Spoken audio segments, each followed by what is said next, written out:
So, good morning everyone. So, my name is Duscoro G. Vivero. So, today I'm going to discuss or somehow give my own idea or my perspective about philosophy in education. So, there's a lot of philosophy in education, but for me, I was gonna choose Progressivism by John Dewey. So, ano bang ibig sabihin ng Progressivism? So, Progressivism, teacher teach to develop learner into becoming enlightened and intelligent citizen of democratic society. So, when we say Progressivism, student-centered siya. Kumbaga, nakafocus siya sa development development ng estudyante niya and paano madi-develop yung mga estudyante. So isa yan sa mga kung magiging guro ako, isa yan sa mga gagawin ko. Like I want my student for them to learn, 'di ba? Learning by doing, 'di ba? Yan yung sabi sa Progressivism, learning by doing. Ginagawa ng mga estudyante upang sila ay matuto. So napakahalaga talaga na bilang isang guro, kinakailangan hayaan mo bibigyan mo ng opportunity your student para matuto sa kanila. So 'di ba? As a teacher na lang, you are the facilitator to guide them to learn, 'di ba? Yan yung gagawin mo lang as a teacher. Diba? For me, my own perspective or own idea, kung magiging guro man ako, isa sa mga paano ba magpo-progress yung student mo, di ba? Yan yung malaking katanungan o mahalagang katanungan. Paano nga ba na magpo-progress ang iyong student? Di ba? Isa sa mga gusto kong gawin kasi kung ako ay magiging guro, gusto ko yung mga student ko ay like comfortable sa akin.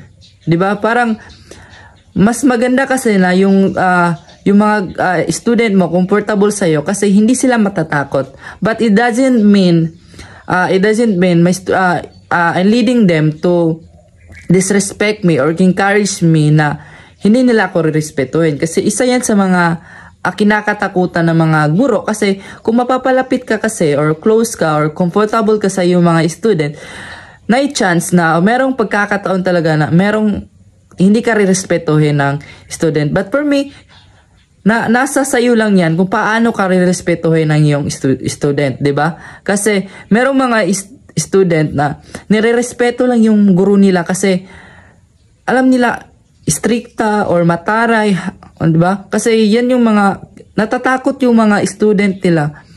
Kaya parang dahil sa takot, nirespeto na lang nila. Pero deep inside, talagang yung takot nila, parang hindi yan totoong respeto, 'di ba? Hindi yan totoong respeto kasi nirespeto ka lang nila kasi mataray ka, 'di ba? Kasi teacher ka. Pero deep inside, yung totoong respeto kasi para sa akin, nirespeto ka kasi totoo ka, 'di ba? As a teacher, nirespeto ka ng student mo kasi totoo ka. Diba? Yan yung gusto kong mangyari kung ako ay magiging guro. I want my student feel comfortable with me.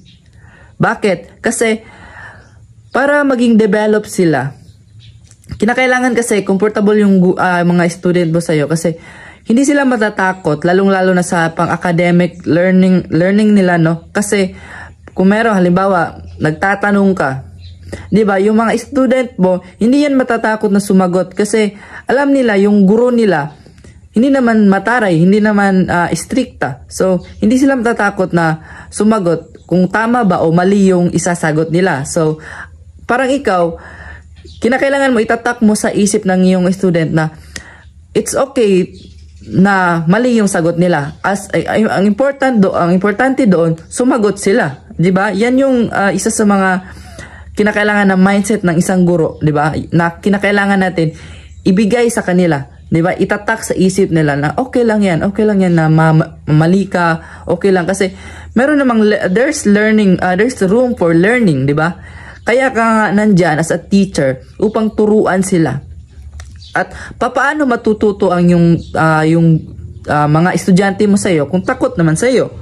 'Di ba? Yan ang point ko na kinakailangan talaga komportable yung mga estudyante mo sa iyo, 'di ba? Learning become more meaningful when students don't feel fearful around their teacher. Diba?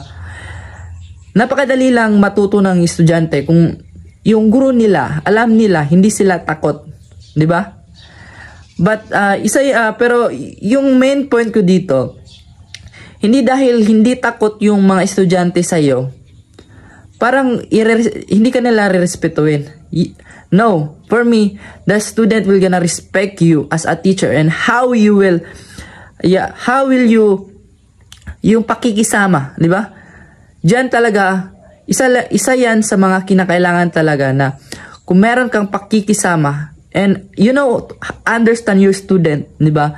Re-respetuhin kanila. At siguro yan talaga yung isa sa mga gagawin ko.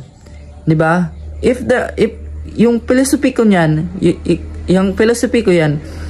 sa tingin ko magwo-work talaga para sa akin. At yun lang yung yan yung philosophy ko, at I hope meron kayong natutunan, and I hope parang naintindihan nyo kung ano yung gusto kong ipaabot sa inyo, 'di ba? And once again, good morning, and my name is Oscoro. Salamat po sa pakikinig.